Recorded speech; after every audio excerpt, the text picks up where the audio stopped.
Weather demand recipe কেন বলছি? এখন যে অবস্থা সবারই ঘরে ঠান্ডার সমস্যা হচ্ছে। এজন্য আমি নতুন একটি রেসিপি নিয়ে চলে আসলাম। এটা হলো সরিষার চিকেন রেসিপি। ঠান্ডা লাগলে এই রেসিপিটি একবার হলেও ঘরে বানিয়ে দেখো, অনেক উপকার পাবে। তার জন্য প্রথমে আমি নিয়েছি মুরগির মাংস, তার সাথে নিয়েছি পেঁয়াজ, রসুন খুব ভালো করে কুচিয়ে আর কিছুটা চুইঝাল নিয়ে নিয়েছি। এখন মাংসটা আমি ম্যারিনেট করে নিব, আর তার জন্য আমি প্রথমে লবণ দিয়ে দিয়েছি, এর মাঝে কিছুটা তেজপাতা, কিছুটা গরম মশলার ঝাল দিয়েছি, শুকনো মরিচ এই যে ছোট ছোট করে কেটে, এখন দিয়ে দিচ্ছি হলুদ, সাথে কিন্তু বেশ কিছুটা আস্ত জিরাও দিয়েছি। আজকে বেশিরভাগই কিন্তু এই যে কাটা মশলায় রান্না করব, আর বেটে দিব শুধু জিরে আর ধনিয়া আর কি। এখন দিয়ে দিচ্ছি 2 রকমের তেল। এখানে আমি সরিষার তেল এবং সয়াবিন তেল দুইটাই ব্যবহার করেছি। তোমরা চাইলে শুধু সরিষার তেলেও রান্না করতে পারো, তাহলে বেশি ভালো হবে। এখানে এখন খুব ভালো করে সব কিছু মাখিয়ে নিচ্ছি। মাখানো শেষ হয়ে গেলে গ্যাসটা জ্বালিয়ে দিয়ে এখন রান্না করতে হবে। অল্প জালে কিছু সময় ঢেকে ঢেকে রান্না করে নিয়েছি, আর এখন আমি জিরে আর ধনিয়া বাটা অ্যাড করে দিচ্ছি।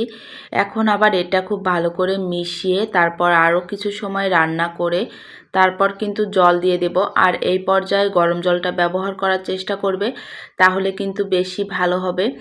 সব কিছু দিয়ে খুব ভালো করে কষিয়ে আমি এই যে হালকা একটু জল দিয়ে আবারও কষিয়ে নিলাম। এখন আমি ঝোলের জল অ্যাড করে দিচ্ছি।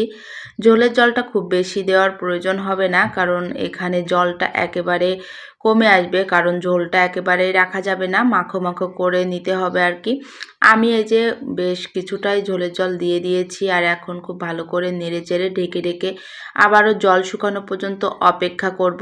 আজকে রান্নার যে মেইন উপাদান, এখন সেই মশলাটাই করে নিচ্ছি। এখানে কিছুটা পরিমাণ সরিষা নিয়ে নিয়েছি, আর সাথে নিয়েছি কাঁচামরিচ।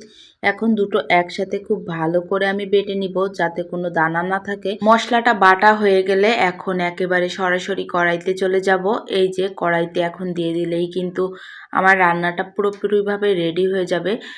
এটা কিন্তু রান্নার একেবারে লাস্ট পর্যায়ে আমি দিয়ে দিয়েছি, তোমরা কিন্তু দেখেই বুঝতে পারছো। আর আজকের রান্নায় কোনো ধরনের আলু ব্যবহার করিনি, এটা এরকম করেই রান্না করতে হবে। সাধারণত তো আমরা বেশিরভাগ এই যে আলু দিয়েই মাংস রান্না করে থাকি। প্রতিদিনের মাংস রান্নার থেকে আজকের মাংস রান্নাটা ছিল একেবারেই ব্যতিক্রমী। এই সরিষা বাটা দেওয়ার কারণে এটার টেস্ট অনেকটাই বেড়ে যাবে।